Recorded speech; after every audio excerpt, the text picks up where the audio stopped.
ഇപ്പോൾ ഒരു update breaking വാർത്തയുമായി വീണ്ടും ഹരിമോഹൻ ചേരുകയാണ്. ശബരിമല സ്വർണ്ണ മോഷണത്തിൽ കൂടുതൽ പേരെ ചോദ്യം ചെയ്യാൻ ദേവസ്വം വിജിലൻസ്. മുൻ ദേവസ്വം കമ്മീഷണറെ ചോദ്യം ചെയ്യും. 3 മുൻ തിരുവാഭരണ കമ്മീഷണർമാരുടെ ഇടപെടലുകളിൽ ദുരൂഹതയുണ്ടെന്നാണ് വിജിലൻസ് കണ്ടെത്തിയിരിക്കുന്നത്. പാളികൾ സ്വീകരിച്ചപ്പോൾ മുതൽ ചുമതലയുണ്ടായിരുന്ന ഉദ്യോഗസ്ഥരെ ചോദ്യം ചെയ്യാനാണ് നീക്കം. ഹരിമോഹൻ ചേരുന്നു. ഹരി, അതാണ് ഉദ്യോഗസ്ഥരുടെ പങ്കിനെ കുറിച്ച് കൃത്യമായ വിവരങ്ങൾ ദേവസ്വം വിജിലൻസിന് ലഭിച്ചിട്ടുണ്ട്. ഇനി ആരിൽ നിന്നൊക്കെയാണ് വിവരങ്ങൾ തേടാൻ പോകുന്നത്?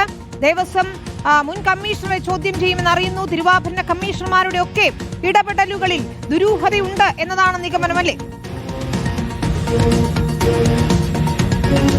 തീർച്ചയായിട്ടും വിനിത, മുൻ ദേവസ്വം പ്രസിഡന്റുമാരടക്കം 12 പേരെ ചോദ്യം ചെയ്യാനാണ് ഇപ്പോഴത്തെ ഘട്ടത്തിൽ ദേവസ്വം വിജിലൻസ് തീരുമാനിച്ചിരിക്കുന്നത്. അതിൽ അന്നത്തെ ഉദ്യോഗസ്ഥർ, അതായത് പാളി കൈമാറിയപ്പോൾ ഉണ്ടായിരുന്ന ഉദ്യോഗസ്ഥർ മാത്രമല്ല, 2019 പാളി തിരികെ വാങ്ങുന്ന സമയത്ത്, അതായത് ഉണ്ണികൃഷ്ണൻ പോറ്റി തിരിച്ച് കൈമാറുന്ന സമയത്ത് ചുമതലയിൽ ഉണ്ടായിരുന്ന ഉദ്യോഗസ്ഥർ വരെ ഈ ചോദ്യം ചെയ്യൽ പട്ടികയിൽ ഉൾപ്പെട്ടിട്ടുണ്ടോ എന്നുള്ളതാണ് ഏറ്റവും പ്രധാനപ്പെട്ട കാര്യം. നമുക്ക് ദേവസ്വം പ്രസിഡന്റുമാരെ വിടാം. നേരത്തെ തന്നെ നമ്മൾ അക്കാര്യം സംസാരിച്ചിട്ടുള്ളതാണ്. എൻ വാസുവും പത്മകുമാറിനെയും എന്തായാലും ചോദ്യം ചെയ്യുന്ന അടക്കമുള്ള നടപടികളിലേക്ക് കടക്കും. അതുകൂടാതെ ഉത്തരം പറയേണ്ട ഒരു പ്രധാനപ്പെട്ട ആൾ എന്ന് പറയുന്നത് ദേവസ്വം കമ്മീഷണർ ആയിട്ടുള്ള എം ഹർഷൻ എന്ന വ്യക്തിയാണ്. അതായത് ശില്പപാളി കൈമാറുന്ന സമയത്ത് ഹർഷനായിരുന്നു ദേവസ്വം കമ്മീഷണർ സ്ഥാനത്ത് ഉണ്ടായിരുന്നത്. ഹർഷൻ ഈ സ്വർണത്തെ ചെമ്പാക്കിയ ഉത്തരവ് ദേവസ്വം കമ്മീഷണർ ആയിട്ടുള്ള ഹർഷൻ അറിഞ്ഞിരുന്നു. പക്ഷെ അതിന് കൂട്ടുനിന്നു എന്നുള്ള ഒരു സംശയമാണ് ഇപ്പോൾ നിലവിൽ ഈ ദേവസ്വം വിജിലൻസിലുള്ളത്. അതുകൊണ്ട് ഹർഷനെ ചോദ്യം ചെയ്യാനുള്ള തീരുമാനം കൂടി എടുത്തിട്ടുണ്ട്.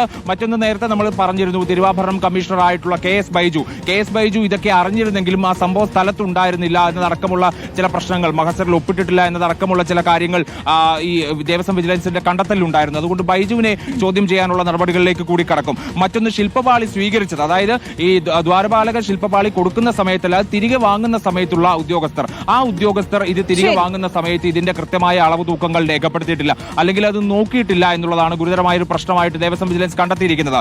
അതിൽ ആർ ജി രാധാകൃഷ്ണൻ, അന്നത്തെ തിരുവാഭരണം കമ്മീഷണറായ ആർ ജി രാധാകൃഷ്ണനും അന്നത്തെ എക്സിക്യൂട്ടീവ് ഓഫീസറായിട്ടുള്ള ഉദ്യോഗസ്ഥരും അടക്കമുള്ളവർ, ദേവസ്വം സെക്രട്ടറി ജയശ്രീ അടക്കമുള്ളവരെ ചോദ്യം ചെയ്യുക എന്നുള്ളതാണ് നിലവിൽ ദേവസ്വം വിജിലൻസ് തീരുമാനിച്ചിരിക്കുന്നത്. ഇത് വെള്ളിയാഴ്ചക്കുള്ളിൽ തന്നെ പൂർത്തിയാക്കാനാണ് ദേവസ്വം വിജിലൻസിന്റെ തീരുമാനം. വിനീത.